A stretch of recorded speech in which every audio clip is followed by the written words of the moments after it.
print disability, which makes reading, holding a book, or turning a page difficult or impossible. The content is copyrighted by the respective publishers. For more information, please visit us on the web at nfradioreading.org. Hello, this is Patricia Mary, and for the next hour, I will be reading from the Saturday-Sunday issue of Off Duty from the Wall Street Journal on the Niagara Frontier Radio Reading Service. And that Saturday-Sunday is July 25th and 26th. From the front page of Off Duty, inside the push to make paddle the next pickleball. Paddle, P-A-D-E-L, a cousin of squash and tennis, has showed signs of becoming the next American sporting sensation. Entrepreneurs, from fashion executives to coffee chain founders, are looking to cash in. And this is by Andrew Zucker. For much of the 20th century, the Delaware Power Station in Philadelphia provided electricity to the city's residents and businesses. Completed in 1923, the power plant closed in 2008, leaving the main turbine hall of its Beauty Arts building abandoned until last year when it became a place to play paddle. The 55,000 square foot hall, lit by gaping skylights in the 75-foot high ceilings, reopened last November at Spallers, a sports club that has 3 glass and mesh enclosed paddle courts, along with golf simulators and courts of squash and pickleball. The real anchors are the pickle and the paddle, says its founder David Gust, a 50-year-old former Equinox executive. The Philadelphia Ballers now have some 700 members who pay between $110 and $457 a month. David has also opened a Ballers in Boston and is now developing a Los Angeles location. Last year, paddle drew 1 million players domestically, according to the U.S. Tennis Association, which began tracking participation in the sport in 2025. U.S. Paddle, again it's spelled P-A-D-E-L, the sport's governing body in America, reported that its club and individual memberships grew by about 50% year over year in 2025. Across the country, entrepreneurs like David are capitalizing on the interest by retrofitting unconventional spaces, from parking lots to distribution warehouses with paddle courts. On the sidelines of some are saunas and bars where players can mingle between matches. Courts have also opened at upscale malls, including 2 in the LA area. The Westfield Century City Mall has a paddle club on its roof, while another Westfield in Sherman Oaks has 3 courts on top of a parking garage. There are some of the now 1,000 or so publicly accessible paddle courts in the U.S., up from about 227 3 years ago. Investors getting in on the action include Gary Schimbaum, a former Tommy Hilfiger executive who has backed a racket sport venture in West Palm Beach, Florida. John Kruger, co-founder of the Bluestone Lane coffee chain, has a New Jersey paddle business of his own.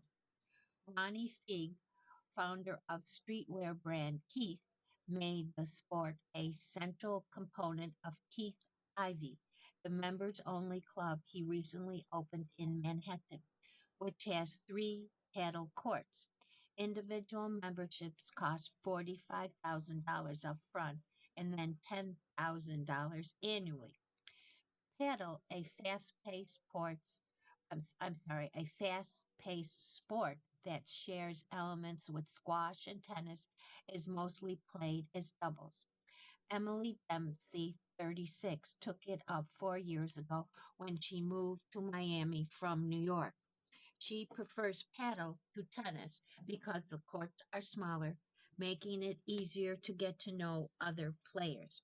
It's social, it's dating, it's professional, says Dempsey, who runs a networking group for women in the Miami area. She belongs to Paddle X, a club in downtown Miami that costs $212 a month. John Omer, 58, recently teamed up with the owners of a fulfillment center in Indiana to bring courts to a 20,000 square foot section of their building, which still operates as a warehouse.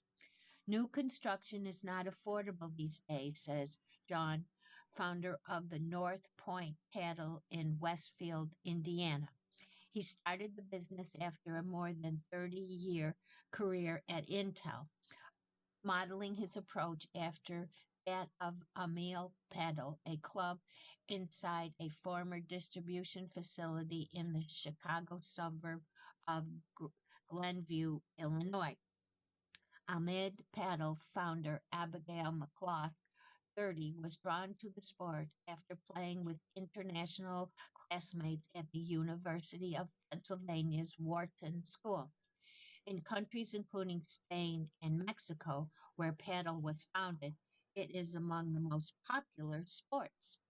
McCullen, who opened Almam last year, said that many club owners in the U.S. are betting on paddle mirroring pickleball's ascent. They think that they missed out.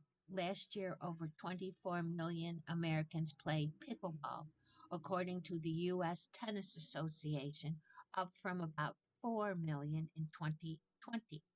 Like pickleball, paddle has its own professional circuit, which includes the Upstart Pro Paddle League. This year it raised 15 million from investors and began airing selected matches on CNBC. The league is depending on more courts to generate new fans. It's critically important for us, says Michael Dorfman, its CEO, but the sport is a pricey business endeavor. McCullen says that the cost to install one paddle court can be around $50,000 because of the glass and the other materials for the walls. Construction costs are another factor that differentiates paddle from pickleball, according to Krieger, the Bluestone Lane co founder and owner of the Paddle United Sports Club in Cresskill, New Jersey. The barrier to the entry of pickleball is nothing compared to paddle, he says. And building more courts doesn't necessarily mean the masses will come. Countries including Sweden and Chile underwent mega expansions of their paddle facilities only to experience mass closures after a few years. It involves a lot of culture and community creation, says Even Brown, 31, the owner of paddle clubs in LA and Manhattan.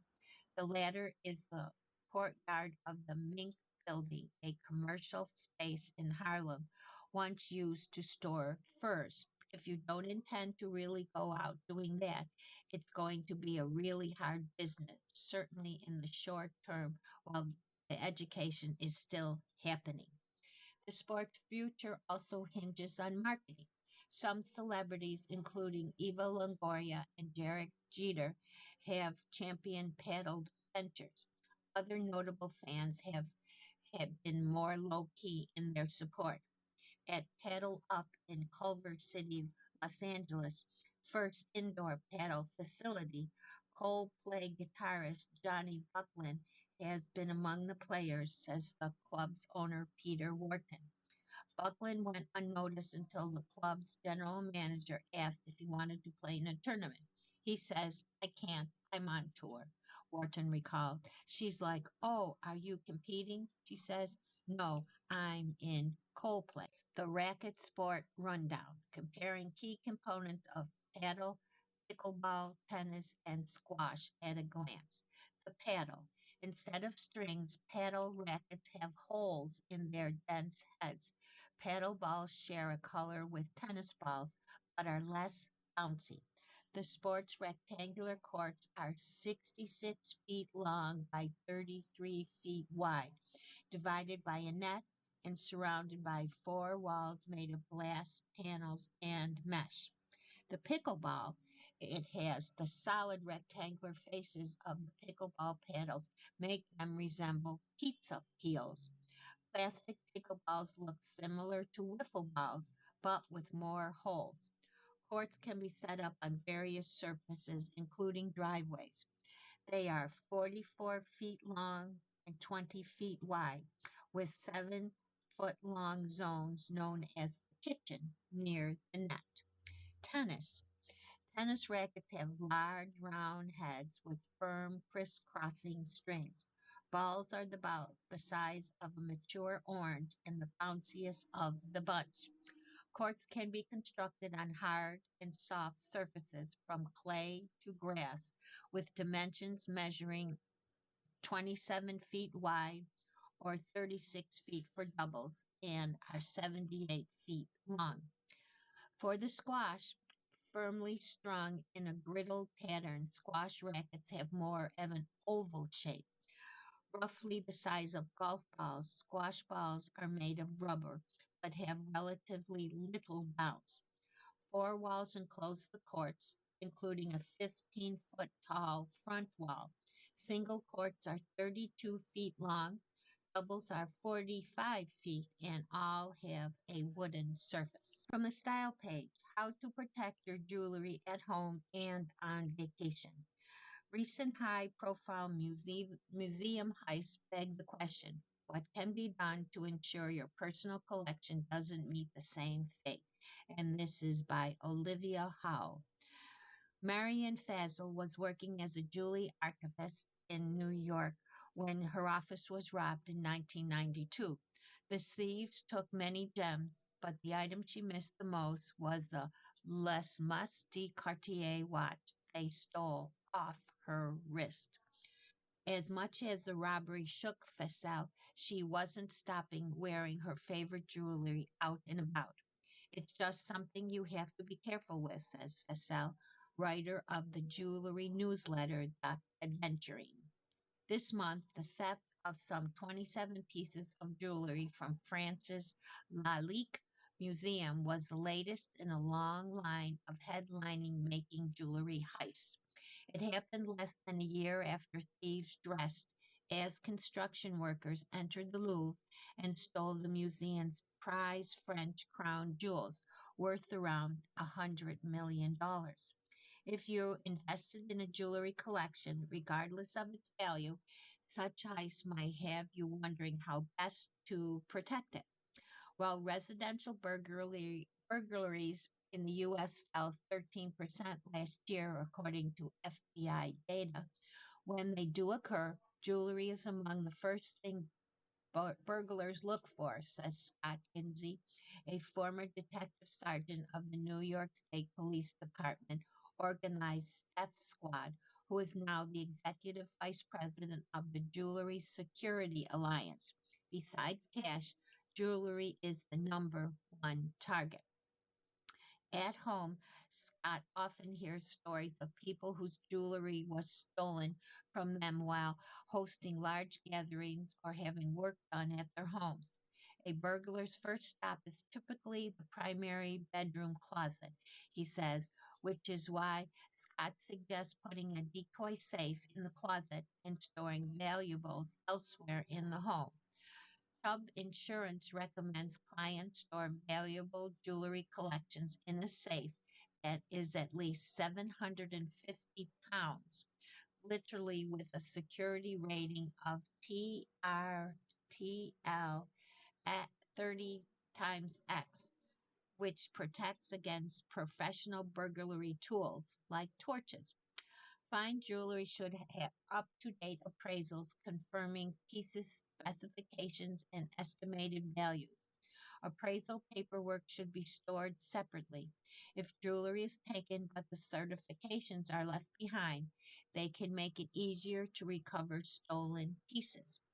Ensuring your jewelry can help the covered cost of if it's stolen or damaged. Most insurance companies estimate that insuring a piece typically costs 1 to 2% of its value annually. On vacation, travelers wearing high end watches and gold pieces are especially vulnerable to theft, Scott says, because of those items' resale value. When flying, always keep valuables in your carry on, he added. When Faisal is traveling, she packs individual pieces in small clear bags to easily see them and prevent them from getting scratched. Everyone in the jewelry business does it, she says. If you're out and about, especially among crowds, her tips are to wear long sleeves that can cover watches and to flip around rings so that the diamonds or other stones aren't facing outward. Or you could take a cue from Bryn Wallner, a writer and the founder of Dimepiece, a watch website. She suggests traveling with inexpensive alternatives if you're worried at all about your favorite items being swiped. Put your cheap little guys in the rotation, she says. If you're staying at a hotel, it's always worth asking if the property has a private vault where you can store high value items, says Tanny Neg, Vice President of Art, Jewelry, and the Valuable Collections at Chubb. You really don't want to rely on the in room safe because it's so easily accessible. And wait to share photos from your trip on social media until you're back. Not only does posting in the moment reveal your location, but it also lets people know that you are not home. You are listening to the reading of articles and features from Off Duty from the Wall Street Journal on the Niagara Frontier Radio Reading Service. From the fitness page, the newest ways to stay cool while you sweat. A new wave of high tech apparel claims to lower the skin's temperature. And this is by Ashley Mateo. Summer keeps getting hotter, but record temperatures aren't keeping runners from their daily jogs or fall marathon training. A new wave of high tech apparel aims to help them stay cooler and more comfortable through the heat. For decades, the way to stay cool was while exercising was simple. Wear less clothing and make what you do wear light and loose. Now, the world's biggest performance brands and a wave of smaller challengers are betting on a new approach: active cooling technology. Fabrics, constructions, and materials designed to lower the temperature at the skin's surface. Robert Higgins, who researches heat and hydration during exercise at the University of Connecticut Story Stinger Institute, advises that high tech clothing is fine to try, but isn't necessarily better than letting your own sweat cool your skin. And no matter what you're wearing, he says, anyone exercising in extreme heat need to stop if they notice a higher heart rate, excessive fatigue, or muscle cramps. Here's how the new piece works, plus feedback from runners who have road tested them. The cool head. The graphic cubes in the cap soak up the water and spread it across a larger surface area than your forehead so it evaporates faster, making you feel cooler according to research. It's called the Omnis Cooling Cap, which sells for $234. And it's a regular baseball kind of cap, but it has these graphic cubes alongside the forehead band.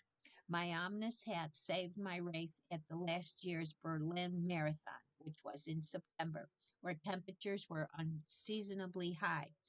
I brought a water bottle to the start line and wet the hat right before the gun went off, then dumped water on the hat at every water station.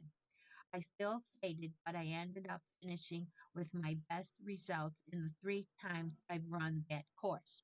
And this is by Brian, who is 37 and he is from Boulder, Colorado.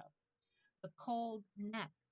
This is a zipper pocket and a bandana holds up to 2 pounds of ice that drips out through tiny holes in the neoprene fabric as it melts. And you can tie it around your neck, and the ice goes in your back of your head. I found it works better than a regular bandana filled with ice. The shape sits better on the shoulders and back, and there's very little bounce. It's a lot more comfortable around the neck. It only kind of feels like I'm being strangled. And this is by Mike, and he's 46 and he's from Crystal Lake, Illinois. And it's called the East Peak Ice Bandana, and it sells for $42. It also is good for when you're doing exercises and then for your cool down. Air conditioned core. It's a shirt with different kinds of holes in it. Tiny tapered holes in this long sleeve shirt channel air into the skin with larger cutouts and high sweat spots to keep the shirt light and chafe free. And it's by Nike and it's called the Radical Air Flow and it sells for $150. I recently did an interval workout in 85 degrees while wearing this, and it felt like there was a little layer of cool air between the fabric and my skin. It was especially noticeable when a breeze would come by. It felt like someone just turned a little bit of an AC on around my body. I even took it off for a rep to see if shirtless would feel better, and nope, it felt cooler when I had the top on. And this is from Alex, and he's 29 from Westminster, Colorado. Ice cold arms. These are sleeves for your arms. Wet, then wring out and wave around these air arm sleeves before snapping them on. Research shows they provide a sensation up to 30 degrees below body temperature. And they are called Mission Cooling Sun Sleeves and they cost $20. I bought these sleeves because I'm responsible for leading marathon training runs, so I don't have the luxury of dropping out if I overheat. I soak them in cold water before the run, and in my experience, they provide a cooling effect once activated and stay cool long enough to make a meaningful difference for over 2 hours. They also do a great job protecting my arms from sunburn. And this is Steve. He's 56 and he's from Chicago, Illinois. Here's a pair of pants, and then they're called Fresh Legs. These two-in-one layers short a lightweight shell over a liner that's constructed from cloud-shaped fibers, which boosts the surface area sweat can evaporate from. The lining fabric is extremely light and silky, and once it's wet, the material cools your sweat and becomes like a second skin. It also becomes transparent. You can see tattoos through it.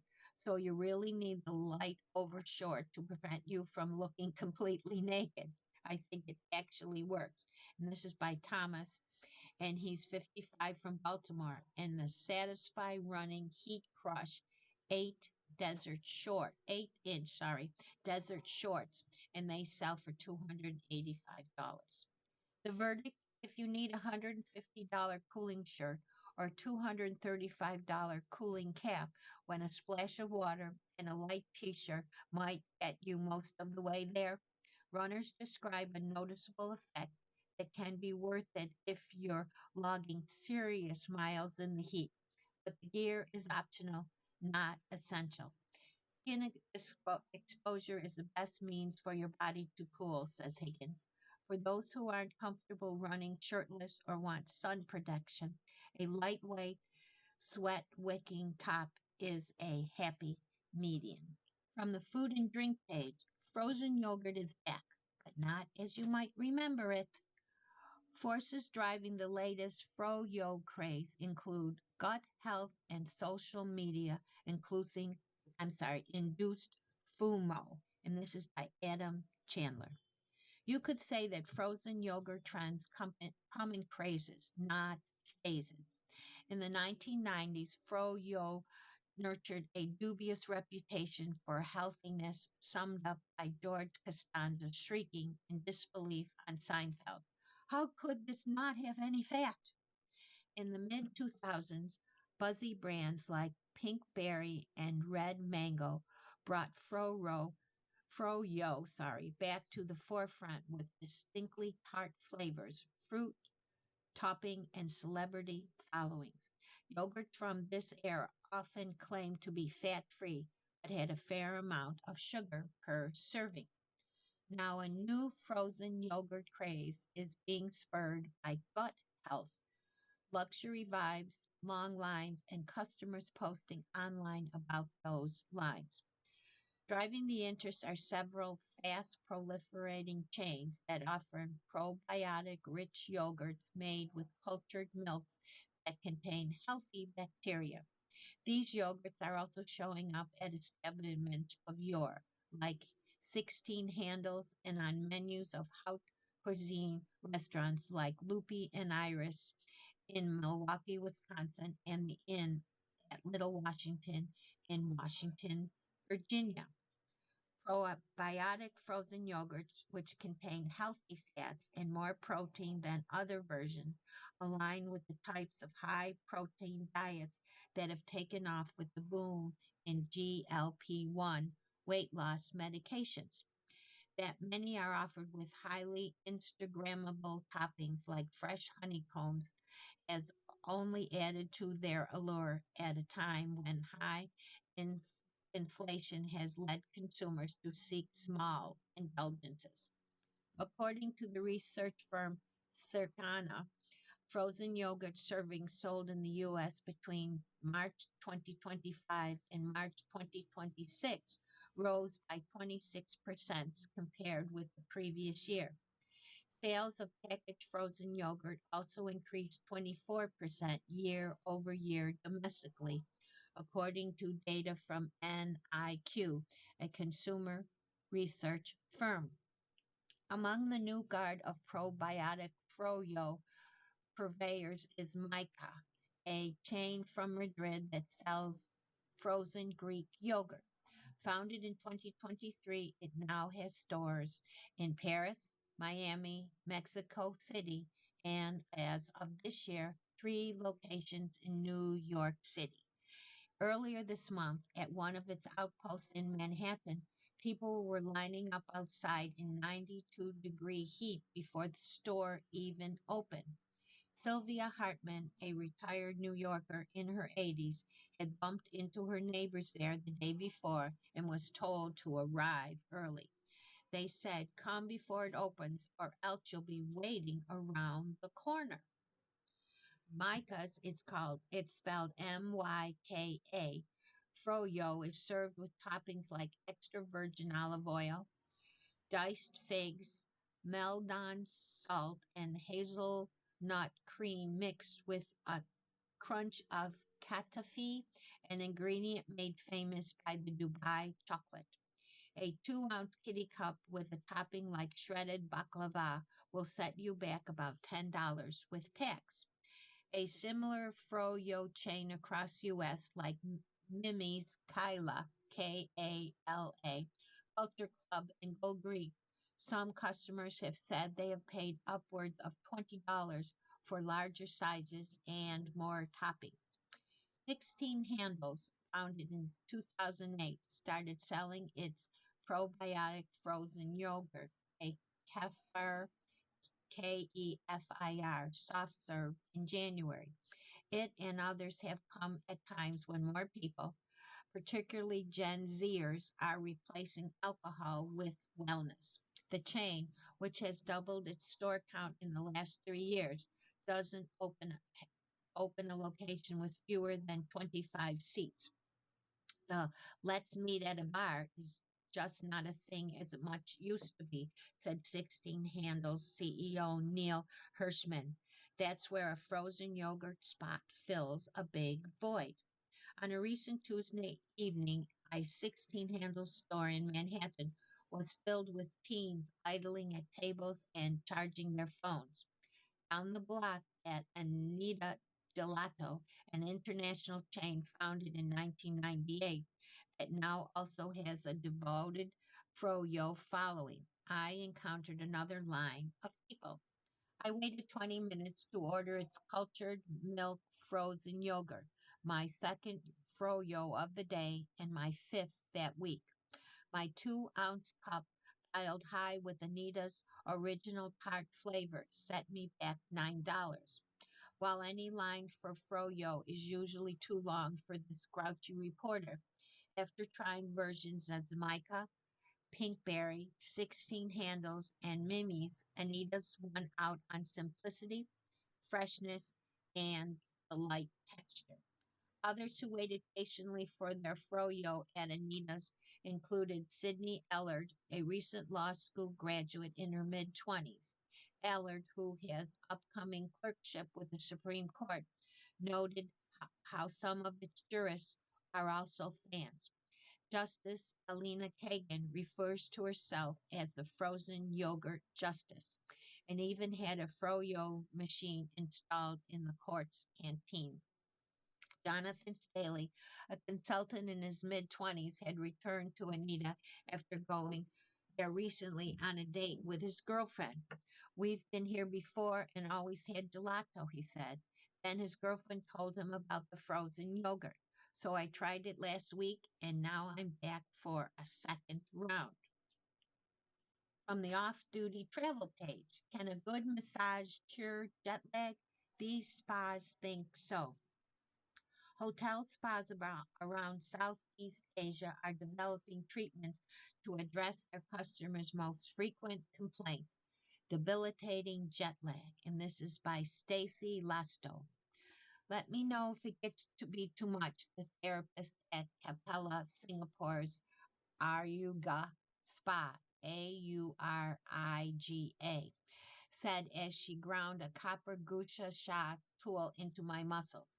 She scraped my skin with firm, painful strokes and then moved on to cupping, placing glass suction cups across my back and shoulders. Despite the dim lighting and gentle music, I was nowhere near a state of zen. But total relaxation isn't the point of the new moon massage, around $270 for 90 minutes. After long trips, travelers are increasingly opting not to be pampered, but instead to have the jet lag beat out of them with intense, even painful spa treatments that aim to shock your body into equilibrium by increasing blood flow and stretching out tight muscles. It's widely understood that there's still no such thing as a one and done jet lag cure. But after my massage, I felt light and pliable, if also tired and sore. I slept a full night and adjusted to the new time zone faster than on previous trips. I had more treatments that might make a major time change a little more tolerable. The first one is the deep tissue work at the TIA Wellness Resort in Da Nang, Vietnam. General Manager Raimu Imper steers travelers towards the deep tissue leg recovery included in a stay at the resort. Over the course of 50 minutes, therapists focused on alleviating tension and fatigue in the legs and feet, which often feel the brunt of a long flight. The Four Seasons Hotel Bangkok at Chao Phraya River offers its own version, which uses bamboo rollers to get even deeper into the tissue, and it costs about $190 for 90 minutes.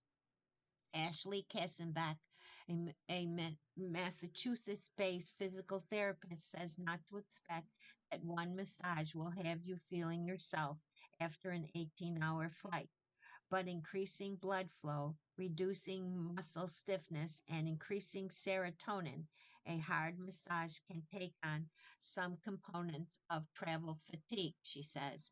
Cupping and gua sha. Adherents swear by cupping therapy as a way to massage muscle pain and detoxify, but more spas are touting it as the ideal post flight treatment.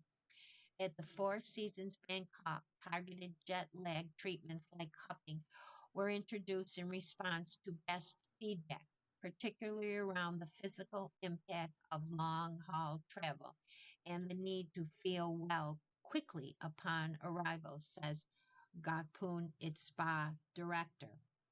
Often, like in my treatment in Singapore, cupping is paired with gua sha.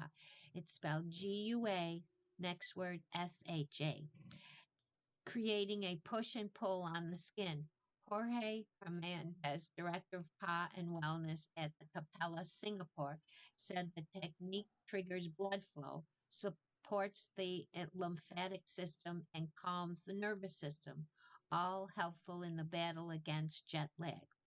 Katzenbach says the airy feeling I had leaving my treatment was likely linked to temporary changes in fluid distribution, which can make people feel less swollen or heavily, especially after travel. The Thai massage. Those new to Thai massage, popular not just in Thailand but around Southeast Asia, may be surprised by all of the stretching involved. Over the course of an hour or so, you may be asked to sit up or stand as the therapist uses their hands, elbows, knees, and even feet to move your body through a series of stretches to unlock joints and reduce tensions. This works wonders for Jordan Ashley, the founder of Sojourn Yoga Foundation, who took advantage of Bangkok's late night spa culture when she was making frequent trips there for work. Ashley said that a Thai massage, which in Thailand can go for just $10 to $15 an hour at some places, is her favorite post flight ritual. The floor mat stretches acts like assisted yoga, which is incredible for restoring joint mobility after a long haul. At an island resort such as Antara Ko Yo Yai, a 90-minute Thai massage costs around $175 and comes with all the bells and whistles of luxury experience. For some, the premium is worth it, if only for a much quicker that you can get back to your hotel and enjoy a good night's sleep. You are listening to the reading of articles and features from Off Duty from the Wall Street Journal on the Niagara Frontier Radio Reading Service. Another off-duty travel, how to enjoy a trip to Saint Tropez, even if you're not a millionaire. The French Riviera hub is a status symbol for the jet set. But look a little deeper and you'll find a place with plenty of local charm and natural beauty. And this is by Mary Winston Nicklin. For a few summer months every year, a town in the south of France with a year round population of less than 4,000 lure the world's tech titans, soccer stars, and red carpet regulars. Yachts akin to floating palaces fill the marina. Celebrity chefs jet in for residences at local restaurants, and Papalona Beach morphs into a sandy catwalk with seasonal beach clubs. Long before the 1956 release of And God Created Women, when Brigitte Bardot drew the elite gaze to this corner of the French Riviera, St. Tropez was a port run on shipbuilding and maritime trade. You can still find vestiges of that past in the cobbled alleyways lined with pastel townhouses once owned by sea captains. Areas like those and other places in this guide are part of the quieter side of St. Topaz, away from the nightclubs where you don't have to be a millionaire to have a good time. Outdoor thrills. Set on a peninsula ringed by vineyards and natural reserve, St. Topaz surroundings still feel wild, thanks to a 1986 national law that preserves large tracts of coastline. To get a sense of topography, walk 10 minutes from the center of the town to the Citadel, a fortress where peacocks roam, and you'll have panoramic views over the Gulf of St. Topaz. Inside the 400-year-old building, a maritime museum, tickets cost about $6, charts the port's history as a launching point for sailing expeditions all over the world. At Saint-Hilaire de Litoria, a walking trail that starts back near sea level skirts the coast around St. Topaz for some 25 miles. In spring, the trail is fragrant with jasmine and pine. As you get farther away from St. Topaz, the crowds thin. Don't be alarmed if you run into a nude sunbather or two.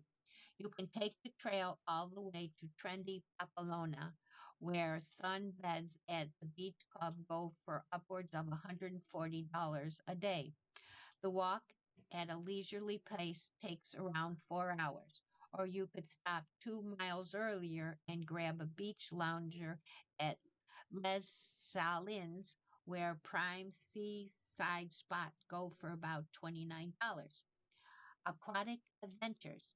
Ships float off the coast throughout the year, but autumn ushers in one of the biggest sailing regattas on the Mediterranean. Held since 1999, Lavois de Saint Topaz will take place this year from September 26th to October 4th. Admire the classic and modern boats in the port or sign up for an excursion with Batu's Verts, which offers ferry rides in both trips. Taking one during the regatta can offer an insider's perspective of the race, says Pierre Robson, president of the Society of Natural de Saint Topaz, which organizes the regatta. If you're looking to get active on the water, the Yacht Club of St. Topaz offers kayaks, windsurf, and paddleboard rentals from around $23 an hour. Local eats. In the summer, St. Topaz can feel like a celebrity cook off with Michelin starred chefs seemingly competing for the most popular pop up. Those restaurants serve elevated fare with prices tags to match, but you don't have to splurge on tasting menus to eat well. Away from the crowd is La Vierge de Palan, offers views over the Gulf and fresh seafood, which starters from $25 and an on site fish market. On the Place de Les, the central square that hosts twice weekly farmers market, Scarlet Grand Library is a hybrid bookstore cafe with good coffee and homemade cake.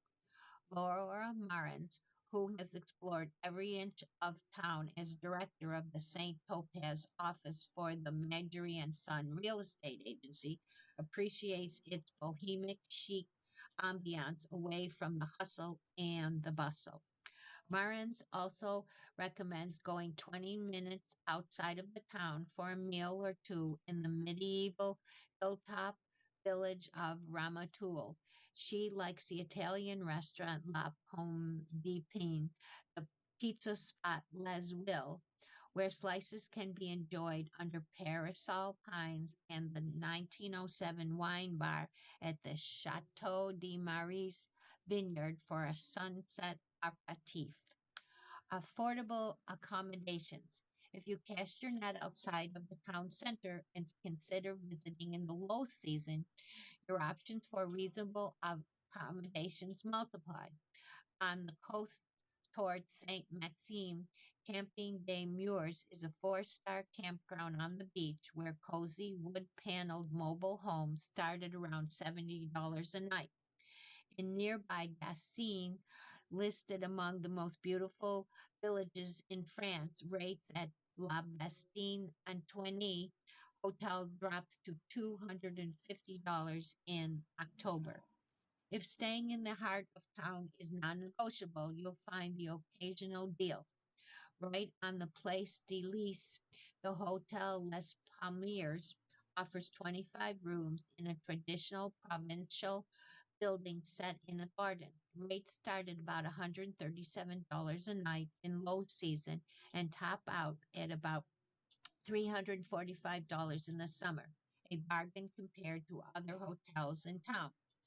The Hotel Subi, overlooking the port, low season rates start at $285 a night. Its nautical themed bar regularly draws locals at sunset for Negronis. It's a timeless spot where you can appreciate the charm of the old port as the light fades, says Robeson. If you're there for the regatta, look out for appearance from the parish priest. Before Laveau's, Father Goen conducts the traditional blessings of the boats from the balcony. On the food and drink page, too easy to make sprit cocktails you and your friends will love.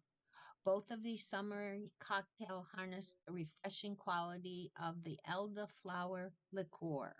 And this is by Odette Williams. Every year, a large group of my friends gather for a big summer feast at my place, swimming, chatting, and cooking up a storm. At last year's shindig, my friend Chet created a refreshing spritz without any of the cloying sweetness of Aperol. I've been making it ever since. Its key ingredients, the elderflower liqueur, is also in Hugo Spritz, but those are made with Prosecco, while Chet's Golden Hour Spritz uses gin and bitter liqueur. Its bubbles come only from club soda. The drink is perfectly balanced, the ideal summer sipper to get you buzzed, but not bombed. Elderflower liqueur is also the star in my spritz riffing on the Greyhound cocktail, which combines gin or vodka with grapefruit juice and club soda. The liqueur has a touch of sweetness that counters the tart grapefruit. I love topping it with Topo Chico for the soda's minerality and extra fizziness. Serve either spritz or both. Each take 5 minutes to make with olives or an antipasta plate, or if you rather, order in a couple of pizzas.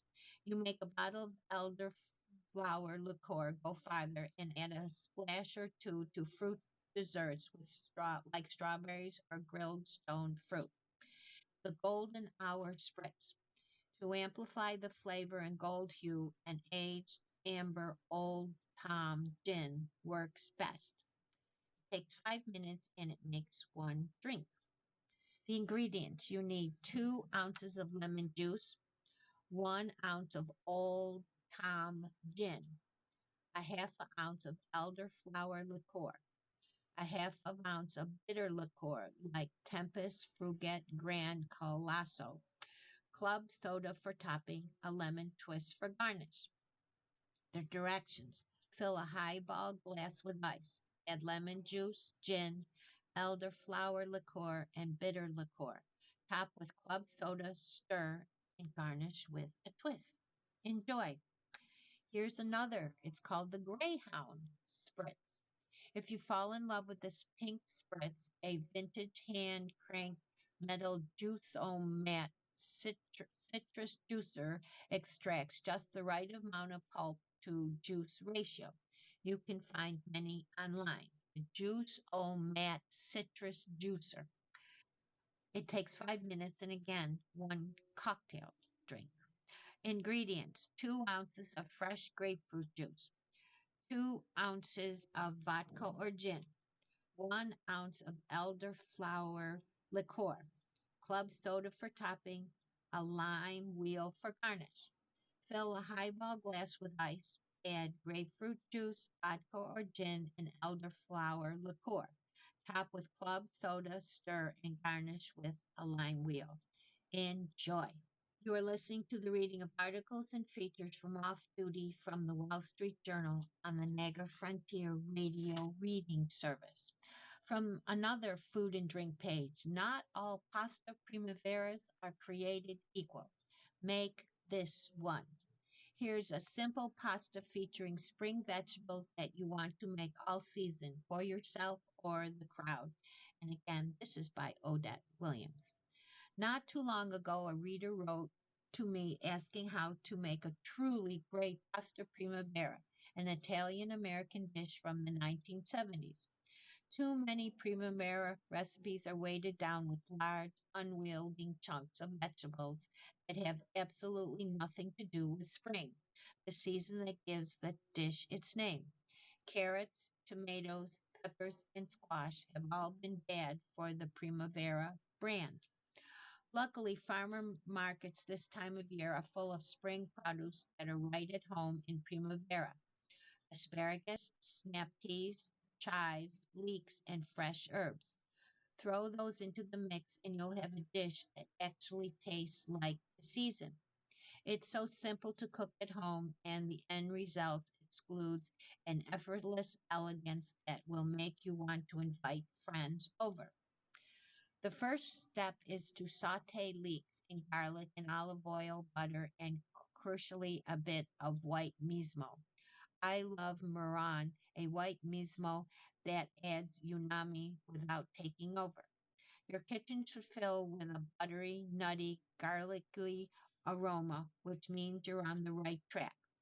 Add the asparagus and let everything turn glossy for a few minutes, and toss with sweet snap peas, chives, and al dente pasta. Finish with a generous dollop of ricotta and shower with freshly grated Parmigiano. To make it a party, serve some good crusty bread and salt fleck butter on the side, along with a bottle of crisp Californian or Italian white wine. Here's the recipe: pasta primavera. Perfect for a casual spring lunch with friends or night with when the vino flows. Blanching the asparagus and snap peas keep them bright green. Let the pasta cool slightly before tossing everything so the vegetables stay crisp and vibrant. Takes about 30 minutes, and this serves between 4 to 6 people. Here's your ingredients: kosher salt, a half a pound of tender asparagus trimmed, a half a pound of sugar snap peas trimmed, 7 teaspoons of extra virgin olive oil divided, 7 tablespoons of unsalted butter, 2 tablespoons of light miso, 1 large leek, white and light green carrots, thinly sliced, 2 cloves of garlic minced, 3 tablespoons of finely chopped chives, plus more for garnish, 1 pound of penne or any short dried pasta, freshly ground black pepper, fresh ricotta for serving, Parmigiano Reggiano for serving. Directions: blanch the vegetables, prepare an ice bath, bring a large pot of lightly salted water to a boil, add asparagus, snap peas, blanch until crisp tender about 1 minute. Using a spider or slotted spoon, transfer straight to the ice bath for a few minutes, then drain and pat dry. Keep the pot of water over low heat for the pasta. Slice off the 2 to 3 inches of asparagus spears. Finely slice the remaining stalks. Slice the snap peas on the diagonal in thirds. Saute the vegetables in a large frying pan over medium-high heat. Warm 3 tablespoons of olive oil with butter and miso until melted, glossy, and combined. Add leeks and garlic and saute until softened, about 4 minutes. Add asparagus stalks and tips and saute 2 to 3 minutes. Remove from heat and mix in snap peas and chives. Cook the pasta, return the pot of water to a boil. Add pasta and cook according to package directions until al dente. Reserve a half a cup of pasta water, then drain. Transfer pasta to a large mixing bowl and toss with remaining 4 tablespoons of oil. Let pasta cool slightly so it doesn't wilt the vegetables. Stir and saute vegetables, add reserved pasta water.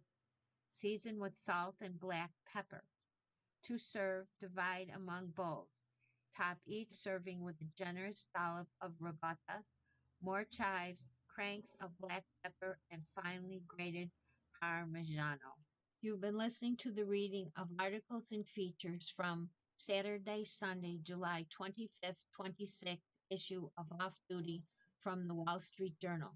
We read from Off Duty every Saturday at 8 p.m. Your reader has been Patricia Mary. Thank you for listening. God bless and be safe out there and stay cool. Coming up next in the Niagara Frontier Radio Reading Service, we have Sports Illustrated. At 10 o'clock, we have The Athletic, and at 11 o'clock, we have episode number 13 of Kin by Tayari Jones. Stay with us.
The following program is intended for listeners who are blind, have low vision, or have another print disability which makes reading, holding a book, or turning a page difficult or impossible.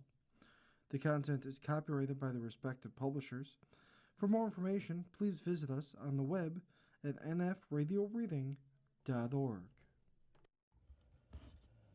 Hi everyone, this is Jim Kohler, and for the next hour I'll be reading from the August issue of Sports Illustrated. It's all on the Niagara Frontier Radio Reading Service.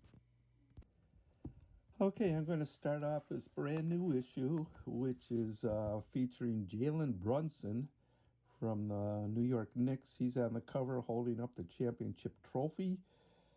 He's all in blue with a white champ. The following program is intended for listeners who are blind, have low vision, or have another print disability